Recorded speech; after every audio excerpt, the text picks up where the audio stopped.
Okay, I'm continuing my reading. What I'm doing in this series is to read through the entire standard works of the Church of Jesus Christ of Latter-day Saints. This consists of the Bible, the Book of Mormon, the Doctrine and Covenants, and the Pearl of Great Price. I'm reading in a chronological order of events, not according to publication or volume, so I will be skipping around just a little bit as I move along, especially when I get into the reign of the kings. Right now, however, I am still in the book of Deuteronomy, and this will be chapter 6. Moses proclaims, "The Lord our God is one Lord, and thou shalt love the Lord thy God." Israel commanded to teach their children. Moses exhorts Israel to keep commandments and testimonies and statutes of the Lord, that they may prosper. Here we go. Now these are the commandments, the statutes, and the judgments which the Lord your God commanded to teach you, that ye might do them in the land whither ye go to possess it. That thou mightest fear the Lord thy God, to keep all his statutes and his commandments, which I command thee, thou and thy son, and thy son's sons, all the days of thy life, and that thy days may be prolonged. Now, note this, all the days of thy life, but he's also talking about thy son, thy son's sons, the days prolonged. This promise is not to individuals. Well, it is to a certain extent, but this is primarily a promise to a people, to the population. When a nation is actively teaching the next generation, if the one generation is teaching the next to the next, then the nation is preserved. The nation's days are prolonged. When one generation stops teaching the next generation, and they start to stray from the statutes and the commandments of God, that is when the nation is judged. That's what this is talking about. This isn't the individuals. It does, to a certain extent, apply to individuals. If we teach our children, then our family will have the prosperity of the gospel. But if the nation we are living in falls away and incurs the wrath of God, then the righteous will also suffer with the wicked. That's just the way it works. When Babylon came in and took Judah captive, Daniel, Shadrach, Meshach, and Abednego, they were all righteous men, but they were still taken captive. Their lives were disrupted. So this is talking about the nation, not about individuals. Verse 3.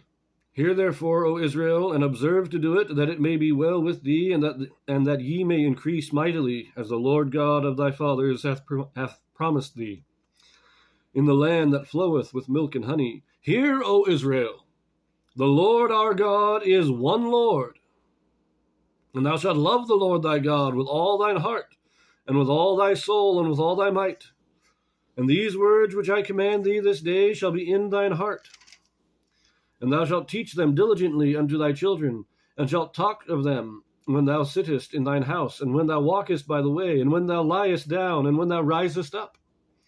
And thou shalt bind them for a sign upon thine hand, and they shall be as frontlets between thine eyes. And thou shalt write them upon the posts of thy house, and on thy gates. And it shall be, when the Lord thy God shall have brought thee into the land which he sware unto thy fathers, to Abraham, to Isaac, and to Jacob, to give thee great and goodly cities which thou buildest not, and houses full of all good things which thou fillest not, and wells digged which thou diggest not, vineyards and olive trees which thou plantest not. When thou shalt have eaten and be full, then beware lest thou forget the Lord, which brought thee forth out of the land of Egypt, from a house of bondage. Thou shalt fear the Lord thy God, and serve him, and shalt swear by his name. Okay, let's pause a moment there. The phrase, the Lord our God is one Lord. This is referencing the Godhead.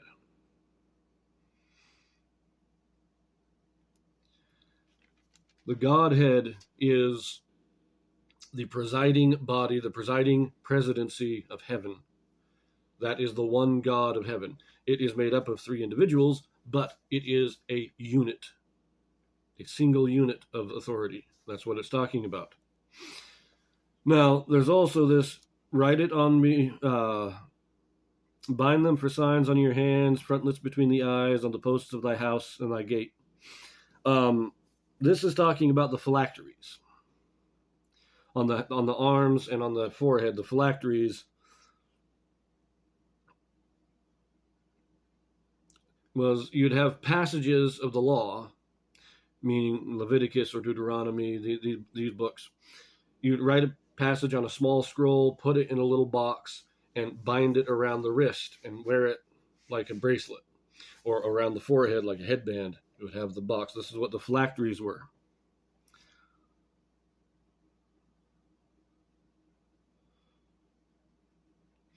Now, originally, these things were worn primarily during prayer time. You would get up, you would have your morning prayers, you would bind it on your wrist or on your forehead to say your prayers.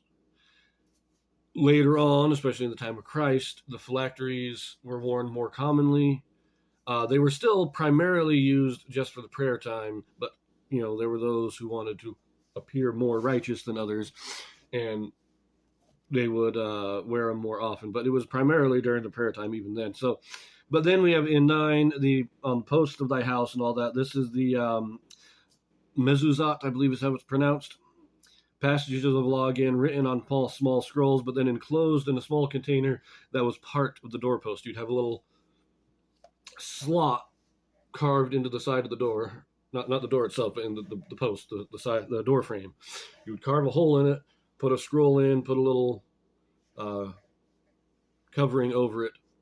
Or you do the same thing with the gate going into your yard. You'd have this, and it was common as you would come into a house.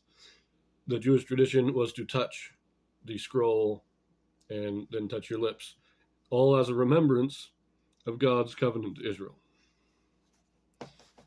So this is what this is talking about. Anyways, verse 14. Ye shall not go after other gods, of the gods of the people which are round about you, for the Lord thy God is a jealous God among you, lest the anger of the Lord thy God be kindled against thee, and destroy thee from off the face of the earth. Ye shall not tempt the Lord your God, as ye tempted him in Massah. Ye shall diligently keep the commandments of the Lord your God, and his testimonies, and his statutes, which he hath commanded thee.